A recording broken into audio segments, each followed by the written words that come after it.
All right, so Matt, let's first discuss the trucker shortage. What factors have actually created this perfect storm to make a trucker shortage even worse now than it was before? Yeah, it is a perfect storm. Depends how you look at it. Positive for truckers, maybe negative for consumers. You know, freight rates are up 30%. That's being passed on to the consumer. We're paying more at the store. But the trucker shortage has been around forever. And I'm an expert in trucking. It has always been the #1 problem for trucking companies. How do you recruit these people to drive these trucks? And we just put in legislation, regulation change in December called ELDs, electronic log devices, which means you can't cowboy truck anymore. You can't run 2 logbooks, you can't skirt the system.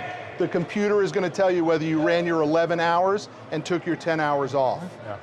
That's the problem. Which is basically the similar situation, or something that we saw with the Tracy Morgan situation of, you know, with the It was. horrible That was situation. before ELDs, and that driver Prior to was it. out of Absolutely. hours, but still drive. And so, as we're looking at this, you mentioned the consumer in all of this too, and so which companies are being most impacted by this as we're seeing more and more capital being thrown into logistical efforts, into shipping efforts, and benefits for some of these subscribers who fall in underneath of Amazon and Walmart and whatever the case is? Guys, I've been financing trucks for 25 years, tens of thousands of trucks. Nobody cared about trucking until now, right? Trucking has finally actually become a sexy topic.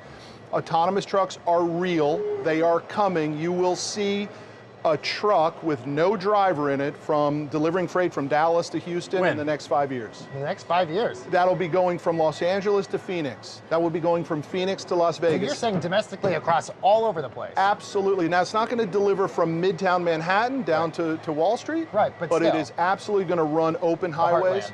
And that truck will be controlled both through computers and through video cameras, but most likely probably by a person in a dispatch center with a joystick. And that joystick will literally control that truck. Well, the big question though in all of this, and this does sound very sexy and exciting, and we're showing some of the footage of a lot of that as well, which, you know, when we see new Tesla autonomous trucks coming in, and the design of them, it's really exciting. But the big question is what happens to all those truck drivers that lost their jobs through autonomous technology?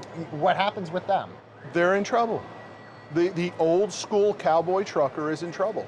Trucking is a business of pennies per mile. And for anyone in the space who doesn't understand that, that's how we make our money. So without absolute focus on what's happening in the future, a lot of those jobs are going to go away.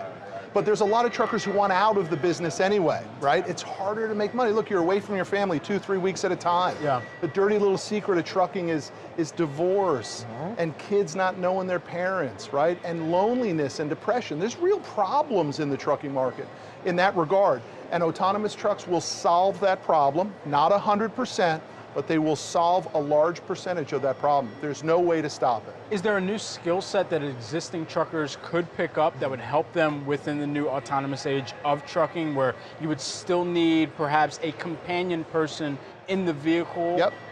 Yes, and someone's going to have to man the joystick that mans the truck. So it's almost like an aircraft controller, if you will, right? So rather than necessarily learning how to do this, you might just learn how to do this. Can they already begin getting trained for that too? It's a great question. I don't know about where a guy could go to learn that, but there are a lot of startups that are beginning to figure this out and running the roads in beta test.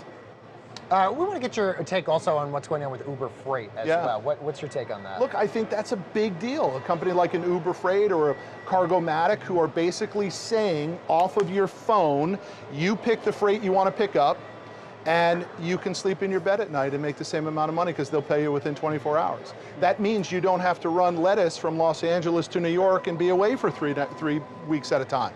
It's a big deal in trucking. How the trucker can pick their loads and stay home more, and there are a lot of companies trying to address that issue. It's a big deal. Absolutely. All right, we want to thank Matt Manero. He's the founder and president of Commercial Fleet Financing, Inc., and author, of course, of the book, You Need More Money. He ain't lying. Right there. He ain't lying. We all need more money. Thank you. We're glad he told us about it, by the way. Thanks so much, Matt. Thank you, guys. Pleasure here, too.